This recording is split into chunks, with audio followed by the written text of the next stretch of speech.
આનંદ રોઠી શેર્સના જીગર પટેલ જોડાઈ ગયા છે। જીગરજી સ્વાગત। આ અઠવાડિયામાં આપણે જોયું છે ગયા અઠવાડિયામાં એક સારી બજારની અંદર તેજી રહી, એક ફોલોઅપ આ અઠવાડિયે આપણને પોઝિટિવ આવતું દેખાઈ રહ્યું છે। ઓલમોસ્ટ 10-11 જુલાઈ બાદ આપણે 25,300ના લેવલ પર ફરી પાછા પહોંચી રહ્યા છે, એટલે ખાસું એવું ટાઈમ વાઇઝ કન્સોલિડેશન નિફ્ટીએ અહીંયાથી પૂરું કર્યું છે।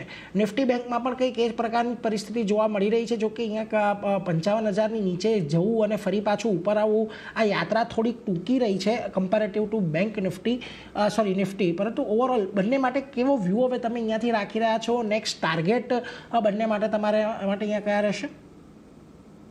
સૌથી પહેલા ગુડ મોર્નિંગ નીરજસિંહ।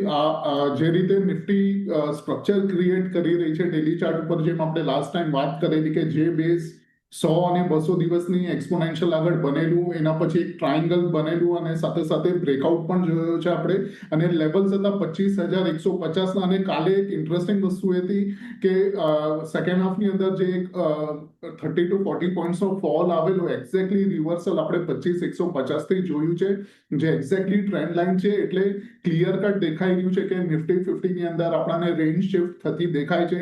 સો મોટા ભાગે 25,000નું મેજર સપોર્ટ છે, જે એવું લાગી રહ્યું છે સ્ટ્રક્ચર જોઈને કે break as of now test definitely થઈ શકે છે, પણ બ્રેક થઈને નીચે ક્લોઝ થવું ડિફિકલ્ટ છે। અને હાયર સાઇડમાં 25,650 અને 700, એટલે આ જે 600-700 પોઈન્ટની રેન્જ છે આપણને નેક્સ્ટ 1-1.5 અઠવાડિયા સુધી જોવા મળી શકે છે।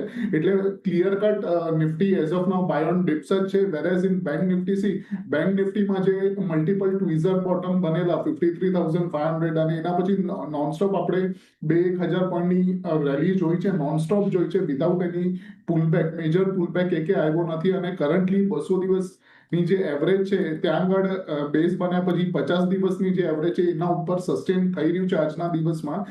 એટલે હજી પણ જે આનું પ્રીવિયસ સ્વિંગ હાઈ છે 56,200, એટલીસ્ટ મને એક્સપેક્ટ છે કે નાના મોટા પુલબેક એક આવી શકે છે 55,000 સુધી, પણ મેજર હાયર સાઇડ 56,000 સુધી દેખાઈ રહી છે નેક્સ્ટ 1-1.5 અઠવાડિયા માટે। અને મેજર સપોર્ટ આનો 54,800 રહેશે, અને હાયર સાઇડમાં રેઝિસ્ટન્સ 56,000 અને 56,200 રહેશે। એટલે બેંક નિફ્ટી પણ clear cut buy on dips જ છે। નિફ્ટી બેંક નિફ્ટી બંને ક્લિયર કટ અહીંયા બાય ઓન ડિપ્સ આપણને રહેતી જોવા મળી રહી છે। જુઓ નિફ્ટી બેંકની અંદર તો 56,000 સુધીના લેવલ, અને નિફ્ટીની અંદર પણ તમને એક સારી તેજી જોવા મળી શકે છે એવા અપેક્ષા અહીંયાથી બનતી દેખાઈ રહી છે, એટલે એના પર એક નજર ખાસ કરીને રાખતા રહીશું। પરંતુ આજે